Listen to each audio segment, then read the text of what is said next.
Hello friends, welcome to my channel. আমি সন্দীপ। আজকে নিয়ে এসেছি তোমাদের কাছে একটা নতুন ভিডিও। কিভাবে দক্ষিণেশ্বর যাবে তোমরা। আসলে এই দক্ষিণেশ্বর যাওয়াটা এমন কোনো বড় ব্যাপারই নয়, সবাই যায়।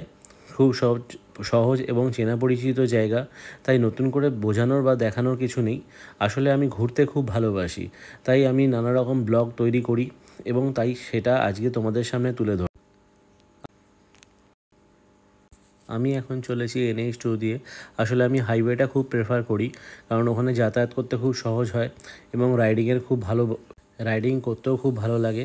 তাই আমি অলওয়েজ যতটা পারি হাইওয়ে ধরবার চেষ্টা করি। আসলে হাওড়া দিয়েও যাওয়া যায়। হাওড়া দিয়ে GT রোড হয়ে, শালকিয়া দিয়ে, বেলুর হয়ে, তোমরা বালি ব্রিজ পার করে ওখান থেকে যেতে পারো বাই রোড। তাছাড়াও তোমরা যদি শিয়ালদা থেকে আসো বা মেট্রো ধরে আসতে চাও, সেই সব পথেও রাস্তা আছে। শিয়ালদা থেকে লোকাল ট্রেন ধরে দক্ষিণেশ্বর আসা যায়।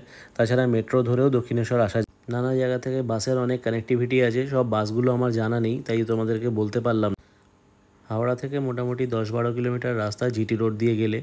আমি যাচ্ছি হাইওয়ে দিয়ে আমার রাস্তা পড়েছে 16 কিলোমিটার মতো। কিন্তু এই 16 কিলোমিটার রাস্তা যেতে আমার বেশি সময় লাগেনি, কারণ রাস্তা আপনারা সবাই দেখতেই পাচ্ছেন। যেহেতু এটা টোল রাস্তা, তাই একদম চকচকে মসৃণ মাখনের মতো রাস্তা।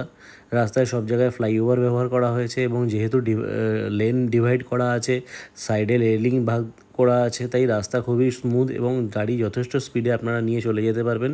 কিন্তু স্পিডে যাওয়াটাই উদ্দেশ্য নয়, সেফ ড্রাইভ করাটা মূল উদ্দেশ্য। আর একটু এগোলেই একটা কাটিং দেখতে পাবেন। সেই কাটিংটা আমি আপনাদেরকে আগে বুঝিয়ে দেবো কোন দিকটা ধরতে হবে। সোজা চলে গেলে চলে যাবে হচ্ছে আপনার দুর্গাপুর এক্সপ্রেসওয়ে দিয়ে আরও অন্যান্য অনেক জায়গায় কানেক্টিভিটি আছে, সেটা আমরা ধরবো না। আমি এই যে লিখে দিয়েছি আপনাদের বোঝবার সুবিধার জন্য, ওয়ে টু দক্ষিণেশ্বর। আমরা বাঁদিকের একটা রাস্তা আছে, সেই রাস্তাটা ধরে একদম গোল হয়ে ঘুরে বেরিয়ে যাচ্ছে। ওটা প্রথমে আপনার চলে যাবে, এই যে সোজা চলছে, সোজা যেতে যেতে যদি আপনারা ডান সাইড চেপে যান তাহলে সেটা উঠে যাবে নিবেদিতা সেতু। কিন্তু বাইক নিয়ে নিবেদিতা সেতুতে উঠতে দেয় না। 2 হুইলার অ্যান্ড 3 হুইলার নিবেদিতা সেতুতে অ্যালাউ নেই, তাই আমরা নিবেদিতা সেতুতে যাব না। আমরা এই বাঁদিকের লেনটা ধরে নেব। আমি অ্যারো দিয়ে আবার দেখিয়ে দিয়েছি ওয়ে টু দক্ষিণেশ্বর বলে। এই বাঁদিক দিয়ে আমরা চলে যাব দক্ষিণেশ্বরের রাস্তায়।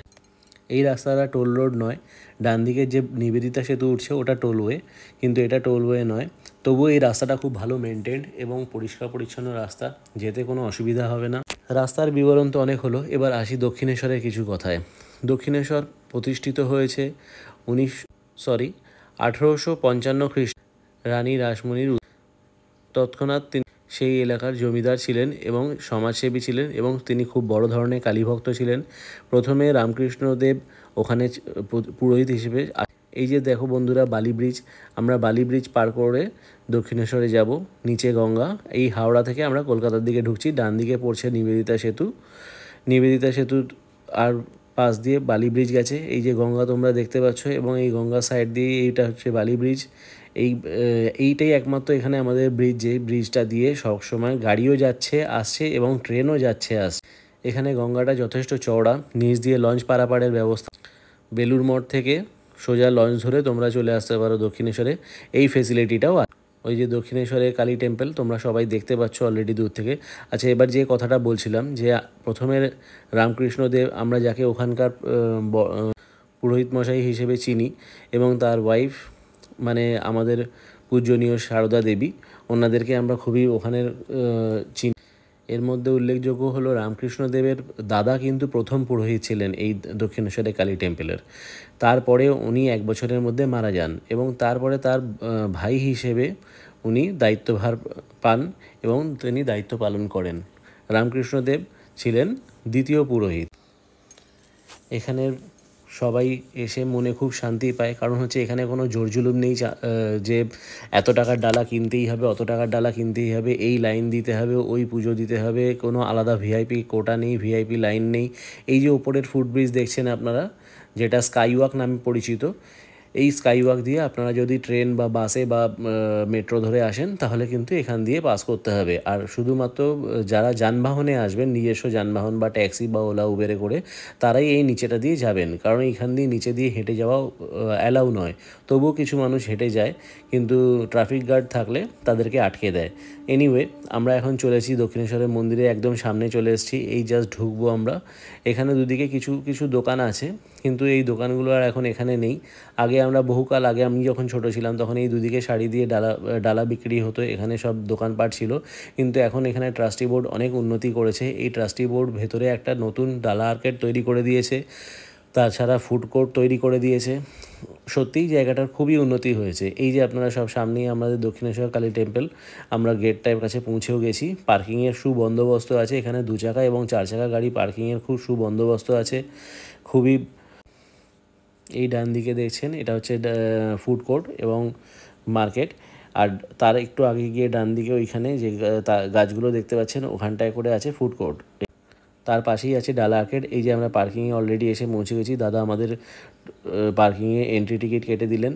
এই এখানে সব দেখতে পাচ্ছ তোমরা 4 চাকা এবং গাড়িগুলো ডান দিকে সারিবদ্ধভাবে দাঁড়িয়ে আছে, আর বাঁ দিকের সমস্তটাতেই বাইক দাঁড় করানো হয়। এবং এই বাইক দাঁড় করানো এখান পর থেকে আমরা এখান থেকে বাইকটা রেখে দিয়ে এগিয়ে চলেছি এই ডালা মার্কেটের দিকে। আমরা এখান থেকে ডালা নেব। এই যে আমরা এই 28 নম্বর দোকান থেকে নেব। এখানে এদের ব্যবহার খুব সুন্দর। প্রত্যেক মানুষের জন্য এরা নানা রকম অ্যারেঞ্জমেন্ট রেখেছে। এখানে 51 টাকা থেকে শুরু করে 501 টাকা, নানা রকম 1000 টাকা, নানা রকম ডালা আছে।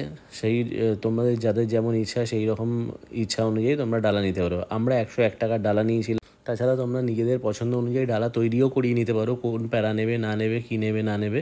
আচ্ছা, তার সাথে বলে রাখি এখানে কিন্তু কোনোভাবেই কোনো ব্যাগ, মোবাইল কিছু নিয়ে ঢোকার অ্যালাউ নেই। তাই সেক্ষেত্রে এখানে ট্রাস্টি বোর্ডের তরফ থেকে মোবাইল রাখা, ব্যাগ রাখা সব এবং জুতো রাখার জন্য সুবন্দোবস্ত করা আছে। সামান্য কিছু পয়সা দিলেই এখানে সেগুলো রাখা যায়। আর তাছাড়া এগুলো, ওই জায়গাটা সেফও। আর এই ডালার দোকানগুলোতেও কিন্তু এগুলো রাখে, তবে মোবাইলটা আমি যেমন ওখানে রাখিনি। মোবাইলটা আমি ট্রাস্টি বোর্ডের আন্ডারে তৈরি করা যে মার্কেট, যে জায়গা আছে সেখানেই রেখেছিলাম। এই যে এই মন্দির দেখতে পাচ্ছ তোমরা, মন্দিরের ভেতরে তো ফোন অ্যালাউ নেই, তাই আমি তোমাদেরকে ভেতরটা দেখাতে পারিনি। এইখানে সবাই, আমি শ্রাবণ মাসে গিয়েছি, তাই এখানে সবাই এখানে শিবের মাথায় জল ঢালছে। ভেতরে শিবের মাথায় জল ঢালাও অ্যালাউ নেই। তাছাড়া তোমরা এখন ভেতরে কোনো রকম ধূপ বাতি এসবও দিতে পারবে না। তাই আমরা এখানে গেছিলাম। এখানে একটা ছোট মার্কেট আছে, যেখান থেকে আমরা এই একটা পেতলের ঘটি কিনেছি। এই ঘটিটা দিয়ে আমরা শিবের মাথায় জল ঢালবো বলে এটা ব্যবস্থা করেছি। এই যে আমাদের পুজো দেওয়া হয়ে গেছে, পুজো দিয়ে আমরা ডালাটা আবার যে দোকান থেকে কিনেছিলাম সেই দোকানে নিয়ে গেছিলাম। সেখান থেকে ওরা সুন্দর করে প্যাকিং করে আমাদেরকে দিয়ে দিয়েছে, যাতে আমাদের নিয়ে বাড়ি ফিরতে কোনো অসুবিধা না হয়। আমরা এই ঘটিটা কিনেছি, এটা নিয়ে এখন আমরা চলে যাব গঙ্গার পাড়ের দিকে। গঙ্গার পাড়ে যাওয়ার আগে তোমাদেরকে একবার শেয়ার করে নিলাম যে কী সাইজের কিনেছি এবং কোথা থেকে কিনেছি, তাই সেটা দেখিয়ে নিয়ে এবার আমি পৌঁছে গেছি গঙ্গার ঘাটে জল নেওয়ার জন্য। গঙ্গার ঘাটের দিকে খুব পিছল আছে এই সিঁড়িগুলো। এই পিছল সিঁড়িগুলো দিয়ে খুব সাবধানে এবং মনোযোগ দিয়ে নামবে, না হলে একটু স্লিপ করলেই পড়ে গিয়ে হাতে পায়ে কোমরে চোট লাগতে পারে। আমি ধীরে ধীরে নেমে যাচ্ছি জলের দিকে এবং প্যান্টটা গুটিয়ে নিয়েছিলাম যাতে কোনোভাবেই প্যান্ট জামা ভিজে না যায়।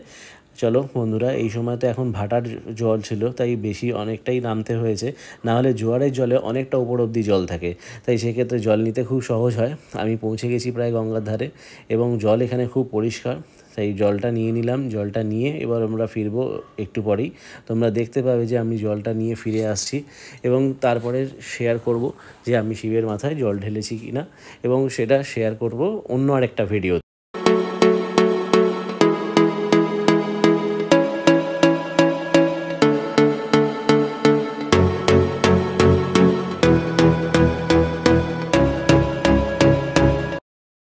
তো বন্ধুরা, যারা আমার চ্যানেলে নতুন তারা কেউ আমার চ্যানেলটাকে সাবস্ক্রাইব করে দিও, বেল আইকনটা প্রেস করতে ভুলবে না।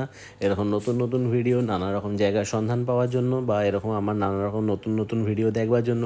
আর প্রচুর প্রচুর পরিমাণে লাইক, কমেন্ট আর শেয়ার করো, যাতে আমি আরও উৎসাহ পাই তোমাদের সামনে এরকম নতুন নতুন ভিডিও তুলে ধরবার জন্য। তাই প্লিজ আমার চ্যানেলটাকে সাবস্ক্রাইব করে দিও আরও ভালো ভালো এরকম ভিডিও পাওয়ার জন্য। Thank you.